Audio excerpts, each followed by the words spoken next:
We're leaving the southbound M73 junction 2 onto the Baillieston roundabout. This section is infamous for nobs, not operating blinkers. Highway Code Rule 186 says, signal left after you've passed the exit before the one you want. So simple. To take the eastbound M8, you should start signalling after passing the northbound M73. Or to take the mini A8M, you should indicate after passing the southbound M73. Except for nobs who don't flick levers until they're about to leave, or simply don't bother.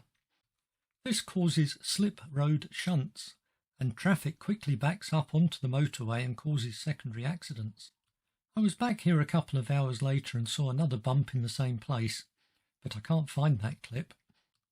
As we leave the roundabout, it's worth mentioning the unmarked adverse camber. This was created as part of the M8 upgrade and turned over an Eddie Stobart and a container wagon within the first couple of months. At less than 1/5 of a mile, the A8M is probably the shortest motorway in Scotland. And I leave you with the check bar roundabout at Roughmute. Thank you for watching.